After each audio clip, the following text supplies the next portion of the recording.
반갑습니다. 우리 옆 사람과 함께 인사 나누겠습니다. 잘 오셨습니다. 사랑합니다. 오늘도 동일한 하나님의 크신 은혜가 여러분에게 임하시기를 주님의 이름으로 축복합니다. 제대로 시작해야 한다라는 제목으로 함께 은혜를 나누도록 하겠습니다. 늘 우리가 새해가 되면 소망하고 바라는 것이 있죠. 또 개인적으로 많은 계획들을 세우면서 그 계획을 실천해야 되겠다라고 하는 다짐들을 해봅니다. 열심히 운동을 해야 되겠고, 열심히 공부를 해야 되겠고, 또 사업에 대한 어떤 아이템을 가지고 열심히 또 준비를 합니다. 그런데 우리가 지난 해를 돌아보면요, 그때도 여전히 이런 마음들은 있었어요. 이렇게 해야 되겠다, 저렇게 해야 되겠다, 다짐은 있었습니다. 근데 우리 생각은 뭐냐면, 숫자만 바뀌면 뭔가 새로워질 것 같은데 한 해를 지나고 보면 똑같은 자리에 있다는 게 문제예요. 나는 왜 이럴까? 의지박약일까라는 생각을 해보면서 또 그렇게 한 해를 넘기고 또 새로운 한 해를 맞이한다라는 거예요.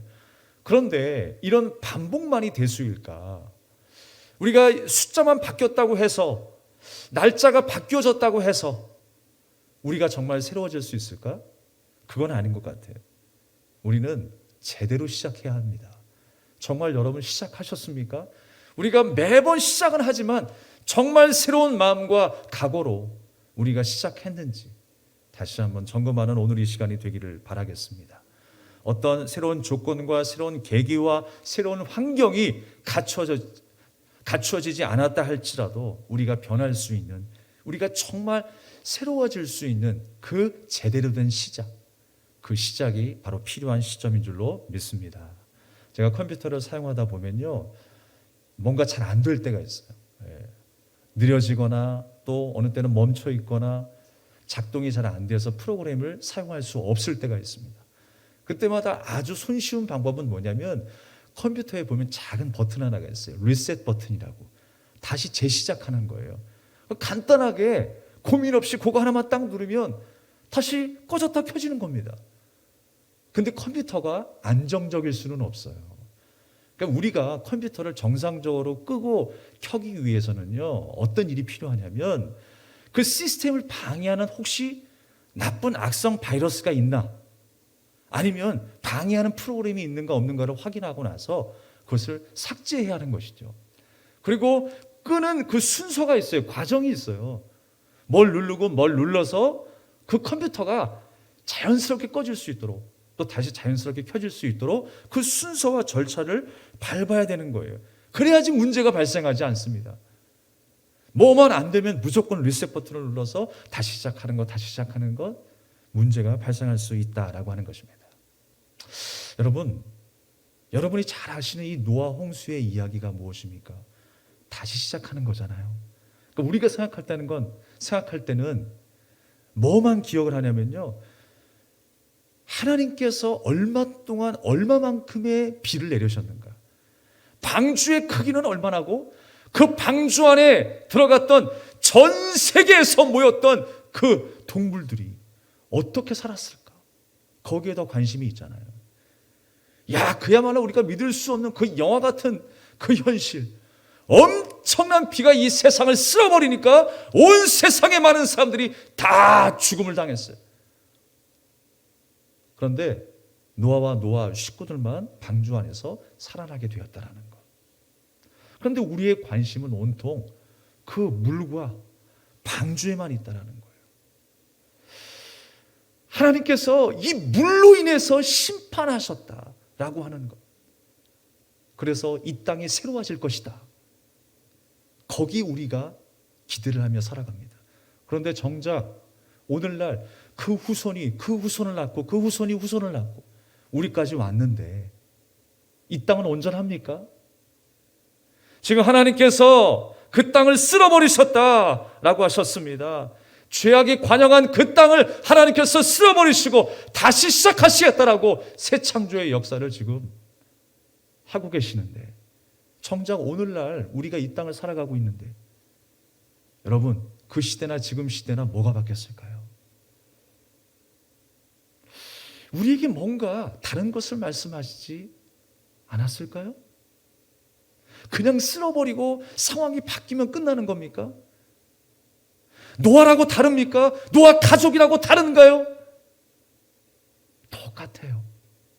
완전하게 하나님께서 우리 사람을 그 이전에 어떤 그 인간의 모습이 아닌 전혀 다른 인간의 모습으로 만들어 놓으셨다면 다를까? 여전히 노아도 똑같은 인간의 모습을 가지고 있어요. 부족함 그대로, 연약함 그대로, 하나님 앞에 죄 지을 수 있는 가능성 그대로 그렇게 살아가고 있었다고요. 그리고 또한 우리가 그렇게 살아가고 있어요. 그런데 뭐가 새로워졌다라는 거예요? 쓸어버리고 다시 올리면 그것이 새로워진 겁니까? 그건 새로워지는 게 아니에요. 2020년도에서 2021년도로 바뀌었다고 새로워진 것입니까? 내가 작년에 받았던 말씀과 올해 받았던 말씀이 다르기 때문에 새로워진 것입니까? 그건 새로워진 게 아닙니다. 우리는 다시 제대로 시작해야 돼요. 주님께서요, 그들을 새롭게 하신 그 구원의 역사를 어떻게 이루어 가시는가를 우리에게 보여주는 사건이 이 홍수 사건이에요. 하나님께서 우리를 얼마나 사랑하시고 우리를 어떻게 구원하셨는가를 보다 선명하고 충격적으로 보여주는 사건이 바로 이 노아 홍수의 사건인 것입니다.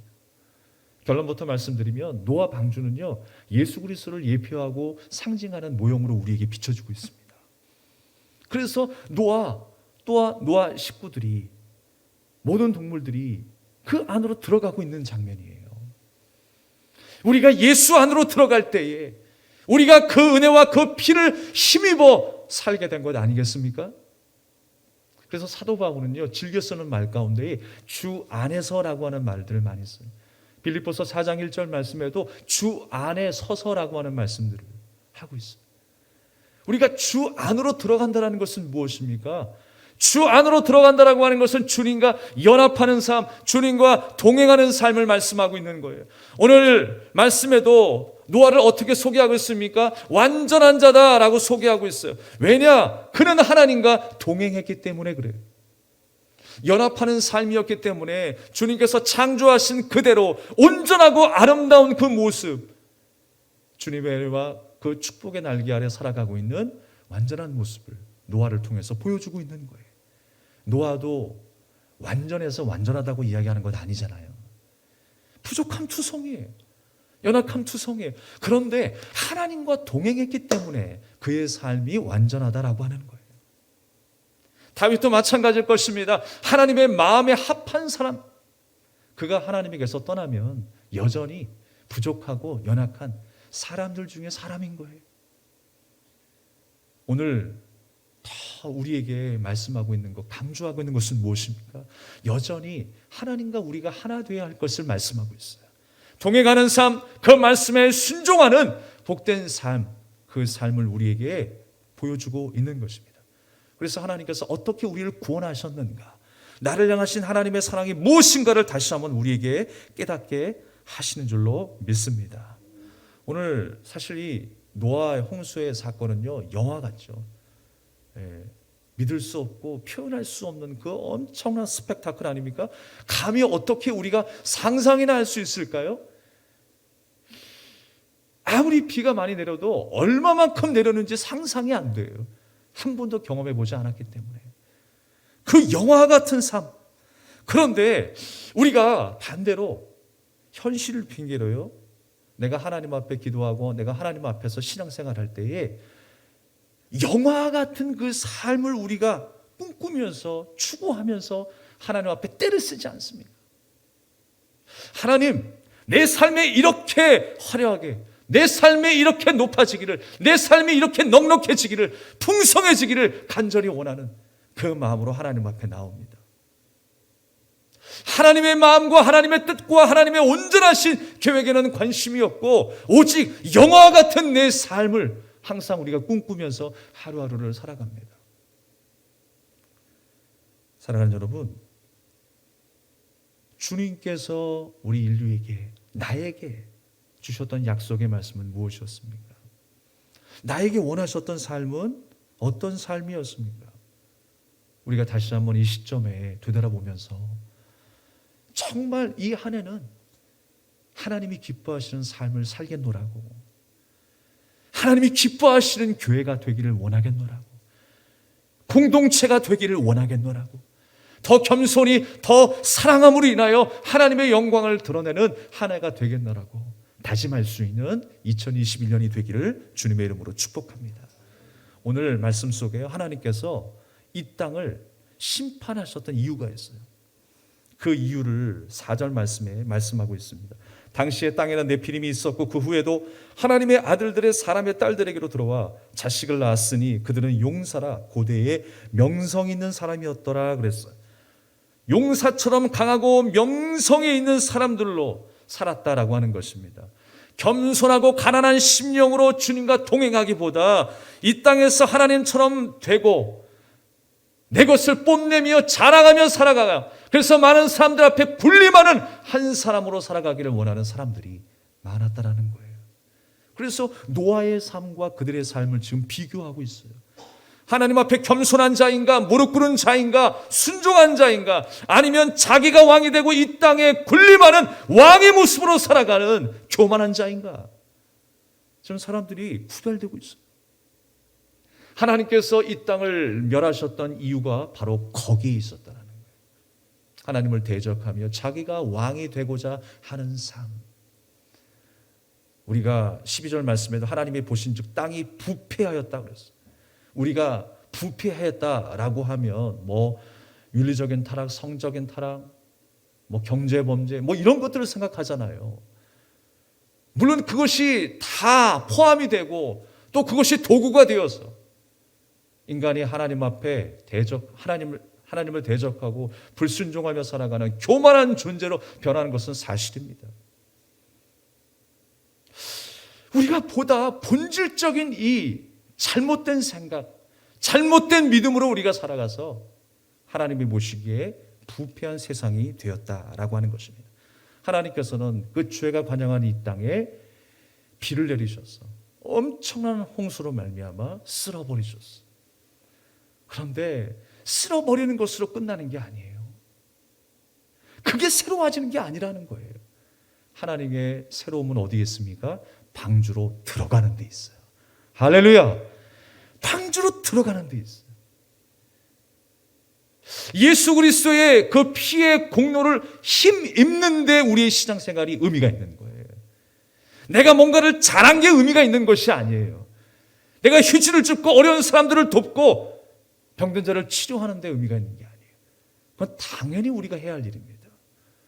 예수 그리스도의 공로의 피를 힘입는데 그 은혜를 받고 살아가며 그 은혜에 감사하고 찬양하며 예배하는 우리의 삶이 신앙생활이라는 거예요. 그게 새로워지는 것입니다. 지금 하나님은 노아에게 무엇을 요구하고 계십니까? 노아 방주로 들어가라라고 하는 거예요. 우리가 예수님께 속한 자가 되지 아니하면 우리의 신앙생활은 헛된 것이 됩니다.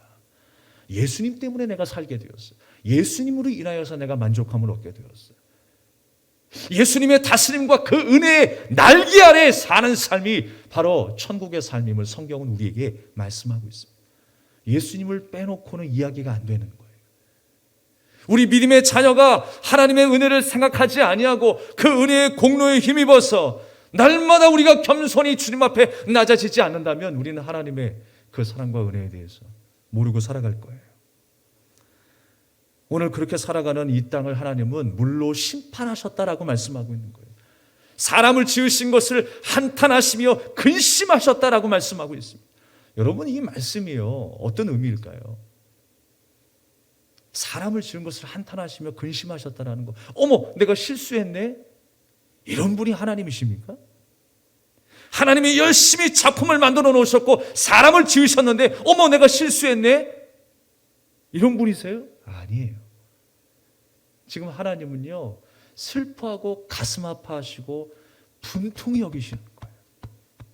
내 사랑하는 자녀의 모습을 보시면서 안타깝게 여기시는 거예요. 마치 여러분 예수님께서 나사로의 그 무덤 앞에서 그 죽음 앞에 서 있는 유대인들을 향하여 통분히 여기셨던 것처럼 예수님의 눈물은 연민과 또 인간적인 어떤 눈물이 아니에요.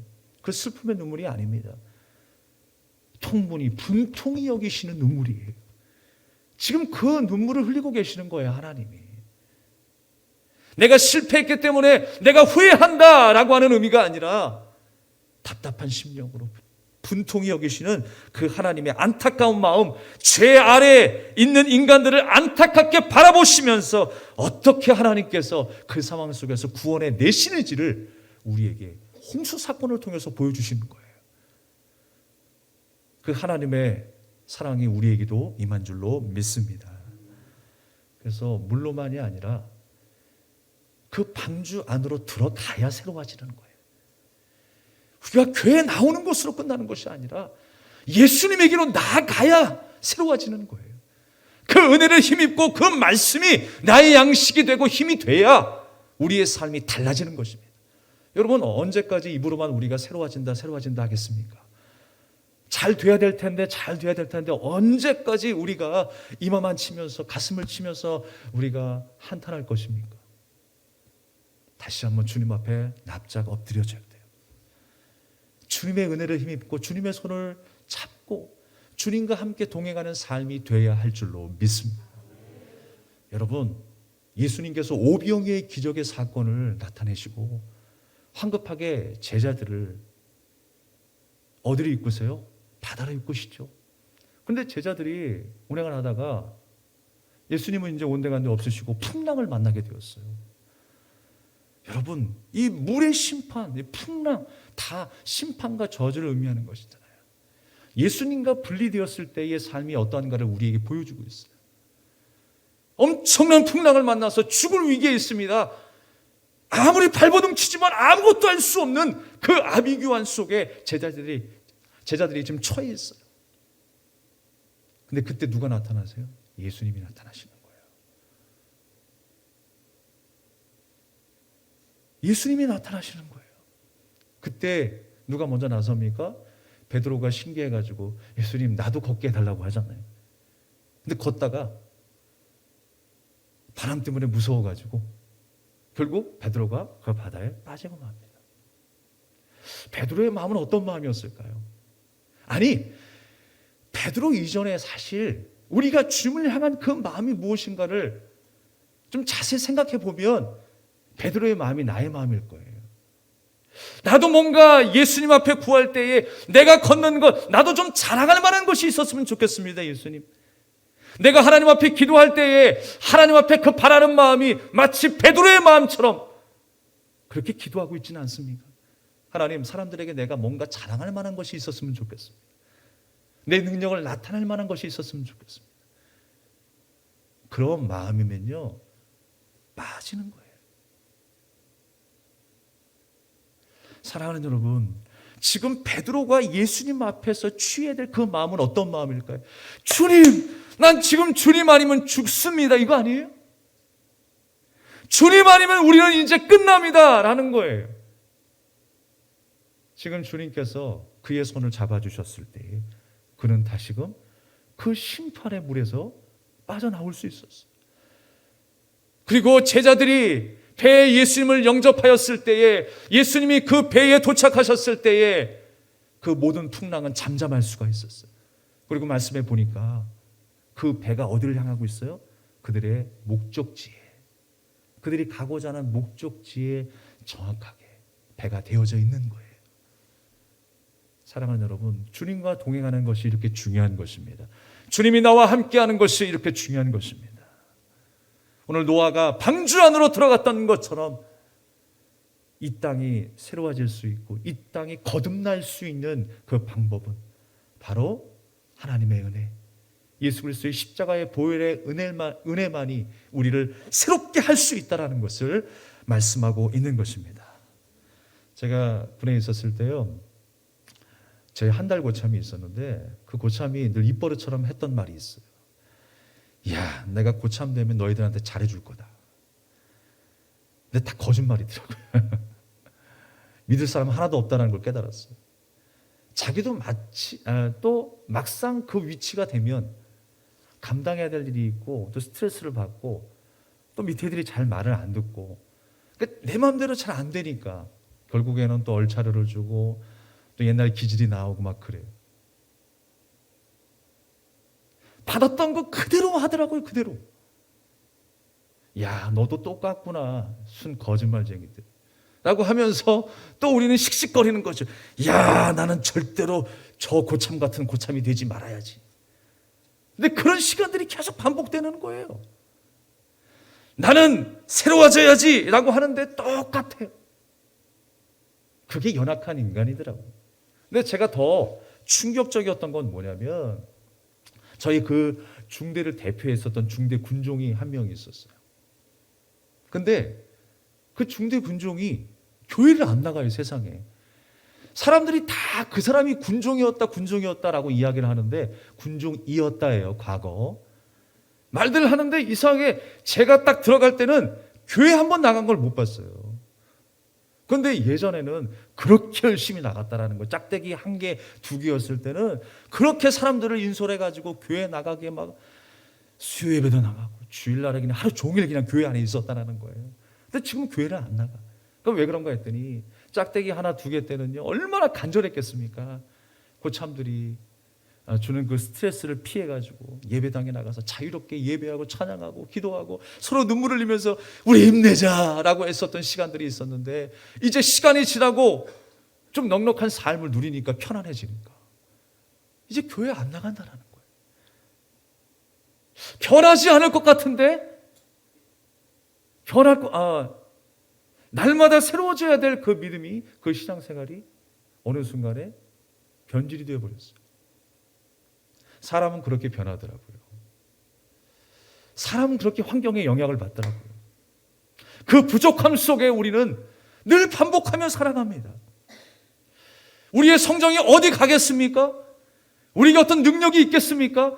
노아와 가족들이 어떤 특별한 존재입니까? 하나님은 DNA 성분을 뭐 특별하게 만들어서 노아 식구들을 구원하셨습니까? 아니에요. 그들이 하나님과 연합했을 때 그들이 구원의 백성이 되고 새로운 그 인생을 시작하게 되는 그 거듭남의 인생을 경험하게 되었음을 우리에게 말씀하고 있는 것입니다. 우리는 주님을 떠나서는 살 수가 없어요. 그렇게 주님을 찾고 의지하고 주님을 예배함으로 살아가는 것이 우리 인생 가운데 새로움이다라고 하는 거예요.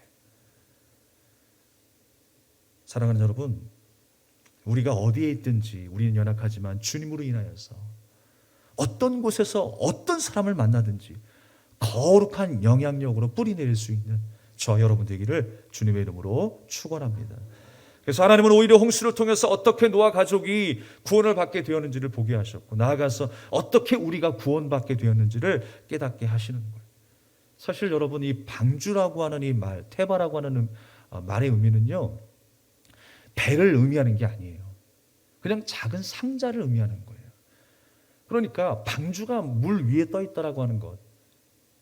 어디서 많이 본 모습 아니에요, 여러분? 우리가 보진 않았겠지만 모세가 막 태어났을 때에 어디에 담겨져 있었어요? 모세가 이제 곧 죽을 위기를 앞두고 있잖아요.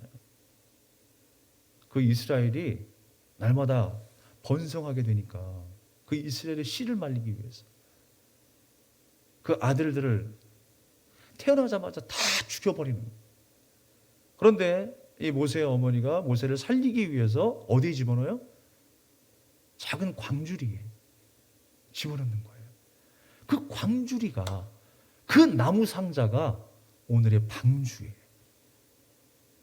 그 방주를 통해서 모세를 살리는 거예요. 그 모습이 그 모습이라는 거예요.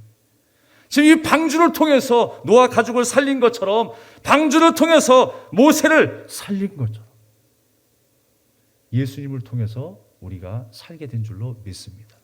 작고 초라한 모습으로 예수님이 이 땅에 오셨어요. 물 위에 떠 계셔서 제자들에게 나타나신 예수 그리스도. 예수님은 어떤 분이시라는 겁니까? 심판 위에서 심판을 다스리는 왕 중의 왕이신 거예요.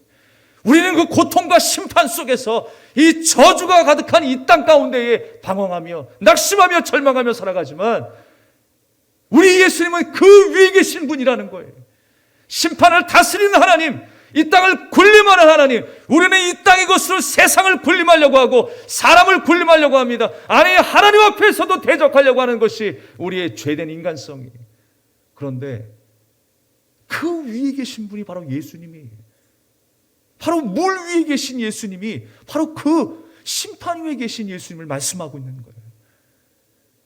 그 예수님께서 제자들을 만나 주셨을 때 제자들은 그 풍랑에서 벗어날 수 있었던 겁니다. 그 풍랑, 심판에서 구원함을 얻을 수 있었던 거예요. 우리 예수님만이 만유의 주가 되시는 줄로 믿습니다. 바로 그 사건을 우리에게 말씀해 주고 있는 거예요. 방주의 사건은 바로 예수님의 사건인 것입니다. 예수님 때문에 내가 새로워질 수 있었다라고 하는 거예요. 그러니까 여러분, 노아 식구들이 하나님의 말씀에 순종하여 방주 안으로 들어간 것처럼 우리도 날마다 예수님께 순종하는 주님의 자녀로 살아야 할 줄로 믿습니다. 주님은 나를 믿는 자들만이 영생을 얻고 진정한 안식과 행복의 땅에 들어갈 수 있다고 우리에게 가르치고 있는 것입니다. 오늘 이 말씀을 기억하시고 올 한 해의 삶 정말 여러분 새롭게 시작하기를 원하신다면 우리가 주님 앞에 더 겸손히 낮아질 수 있길 바랍니다. 주님의 뜻을 우리의 삶이 연합되어지기를 간절히 소망합니다. C.S. 루이스는 이런 말을 했습니다. 순전한 기독교라고 하는 책에서 새로운 삶이 어떤 삶인가, 새 사람이 어떤 삶인가에 대해서 이야기를 했습니다. 이렇게 이야기를 해요. 새 사람이 된다는 것은 우리가 자기 자신이라고 부르는 것을 잃어버려야 한다라고요. 자기 자신에게서 벗어나서 그리스도 안으로 들어가는 것입니다 라고 이야기를 해요. 그게 새 사람이라는 거예요. 우리가 안으로 들어간다는 것은 무엇입니까? 주님의 뜻이 나의 뜻이 되는 것입니다. 주님의 생각이 나의 생각이 되는 것입니다 라고 이야기를 했어요. 노아의 인생 가운데 정말 놀라운 것은요, 그가 믿음을 가졌다라는 것이죠. 믿음을 가진 의인으로 살았다, 완전한 자다라고 이야기를 해요. 그런데 그 믿음이 어떤 믿음이었습니까? 얼마나 방주를 짓는 그 120년 동안의 시간 속에서 조롱과 핍박을 받았습니까? 그런데 세상의 부귀영화 또 체면 또한 세상의 어떤 그 소리에 연연하지 아니하고 거기에 휩쓸리지 아니하고 오직 어떻게 했어요? 하나님의 약속의 말씀을 붙들고 방주를 지었어요. 그리고 하나님의 약속의 말씀을 붙들고 비 한 방울 내리지 않는 그 가운데에 방주 속으로 들어갔어요. 우리를 살리시는 예수 그리스도, 십자가 사건의 주인공이신 예수 그리스도, 그 십자가의 능력이 있고 예수님께 능력이 있고 구원이 있고 생명이 있다는 것 많은 사람들이 부인할 거예요. 유대인들이 부인했던 것처럼, 예수님의 십자가 사건을 조롱하면서 핍박했던 것처럼 이 땅을 살아가는 많은 사람들이 무슨 능력이 나타나느냐, 하나님이 살아계시다면 너의 지금 모습이 이런 모습이었겠느냐, 너의 삶의 형편이 이런 모습이겠느냐 라고 조롱하며 핍박할 것입니다. 우리는 그 핍박 속에 여전히 하루하루를 살아가고 있어요. 그러나 노아는 그 핍박 속에서 비 한 방울 내리지 않는 가운데서도 방주 속으로 들어갔다는 거예요. 여러분, 그게 믿음이라는 거예요. 그게 믿음이에요. 아무것도 없어도, 내가 보일 수 있는 것이 없어도 하나님이 내게 주신 약속의 말씀이 있기 때문에 그 말씀을 붙들고 인내하는 것입니다. 하나님이 살아계시다면 너의 병을 왜 고쳐주지 않아? 라고 많은 사람들이 조롱할지 모르겠어요. 그러나 우리는 하나님의 뜻을 붙잡고 살아가는 거예요. 하나님의 약속을 붙들며 주와 더불어 주 안에서 항상 기뻐하고 감사하는 저와 여러분이 되기를 주님의 이름으로 축원합니다. 하루에도요, 수많은 스팸 전화가 항상 걸려옵니다. 어느 때는 막 시간이 없는데 막 스팸 전화가 걸려와서 막 자기 나름대로 계속 이야기하잖아요. 안 하겠습니다라고 이야기해도 계속 일방적으로 이야기를 해요. 관심 없습니다라고 이야기를 해도 한 번만 더 생각해 보시고 뭐 저거 좋은 이야기들을 많이 해줍니다. 대출을 받으세요라고 이야기를 합니다. 속사포같이 막 설명이 시작됩니다. 그러면 이제 의례적인 말들은 우리는 하죠. 관심 없습니다. 끊겠습니다. 어떤 사람 막 막말을 하신 분들이 계세요. 그게 우리의 일상적인 모습이라고 생각합니다.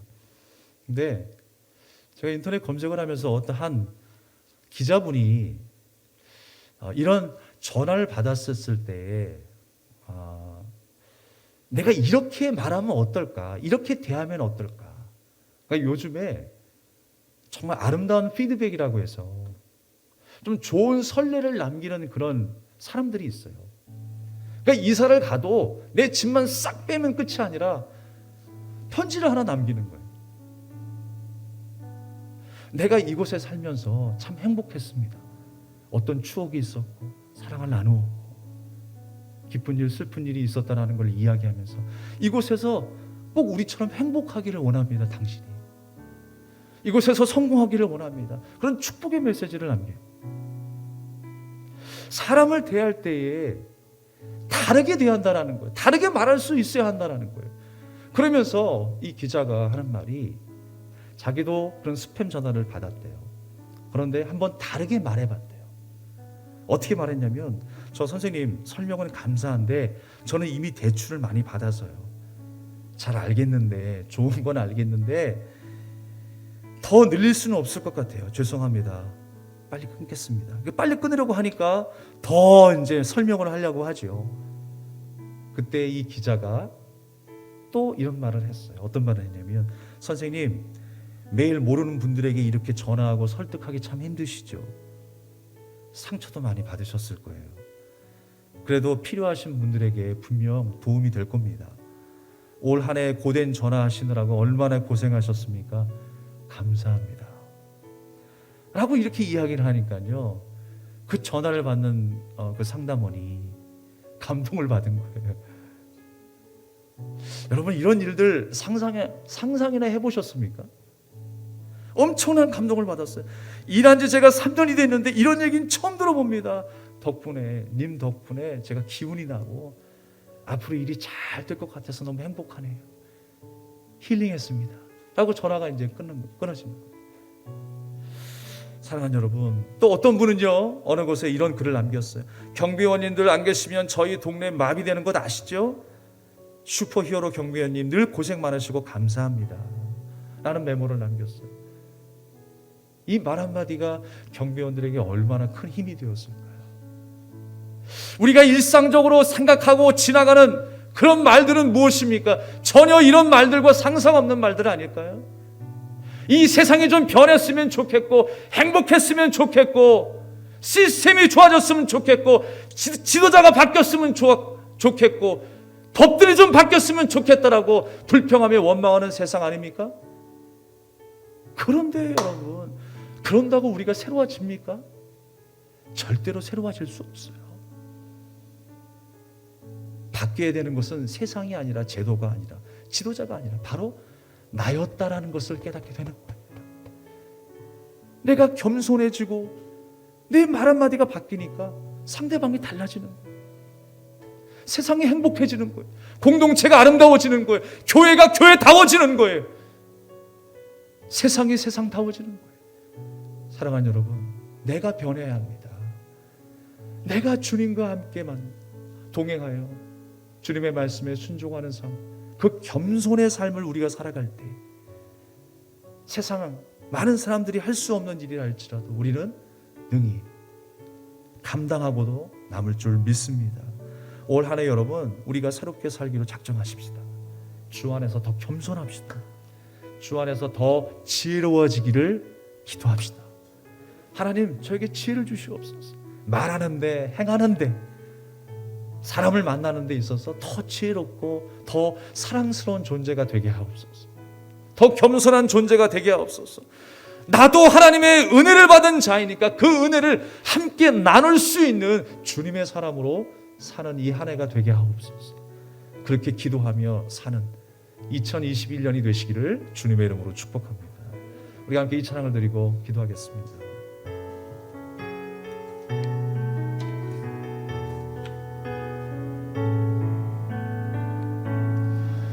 두려워 말라, 너와 함께 함이니 놀라지 말라, 나는 내 하나님 됨이니 무서워 말라. 내가 널 도와주리니 너는 마음에 염려치 말라. 두려워 말라. 두려워 말라. 너와 함께 함이니 놀라지 말라. 나는 내 하나님 됨이니 무서워 말라. 내가 널 도와주리니 너는 마음에 염려치 말라. 내가 너를 굳세게 하리라. 내 손으로 너를 꼭 붙잡아 주리라. 내가 너를 의롭게 함이니 너는 마음에 염려치 말라. 두려워 말라. 두려워 말라. 너와 함께 함이니 놀라지 말라. 나는 내 하나님 됨이니 무서워 말라. 내가 널 도와주리니 너는 마음에 염려치 말라. 내가 너를 굳세게 하리라. 내가 너를 굳세게 하리라. 내 손으로 너를 꼭 붙잡아 주리라. 내가 너를 의롭게 함이니 너는 마음에 염려치 말라. 내가 너를 굳세게 하리라. 내가 너를 굳세게 하리라. 내 손으로 너를 꼭 붙잡아 주리라. 내가 너를 의롭게 함이니 너는 마음에 염려치 말라. 너는 마음에 염려치 말라. 너는 마음에 염려치 말라. 너는 마음에 염려치 말라. 너는 마음에 염려치 말라. 우리 주신 말씀을 기억하며 우리 함께 기도합시다. 또 결단합시다. 여러분, 우리 상황이 바뀐다고 해서 내가 새로워질 수 있는 게 아니에요. 내가 행복할 수 있는 게 아니에요. 주님이 나와 함께 하실 때 내가 너를 굳세게 하리라. 내가 너를 주님이 나를 붙잡고 계실 때, 주님이 나와 동행하실 때 우리의 삶은 새로워질 수 있습니다. 변하지 않는 환경 속에서도 우리의 심령은 새로워질 수 있습니다. 세상에서 말하는 행복의 조건이 갖추어지지 않는다 할지라도 우리의 삶의 형편은 더 기쁨으로 충만해질 수 있습니다. 여러분, 간절히 구하십시오. 주님을 떠나지 아니하는 이 한 해가 되게 하옵소서. 우리가 주 예수 그리스도의 그 은혜를 알고 그 은혜를 날마다 의지하는 승리의 나날이 될 수 있게 됩니다. 우리 간절한 마음으로 기도하겠습니다. 하나님 아버지, 은혜를 감사드립니다.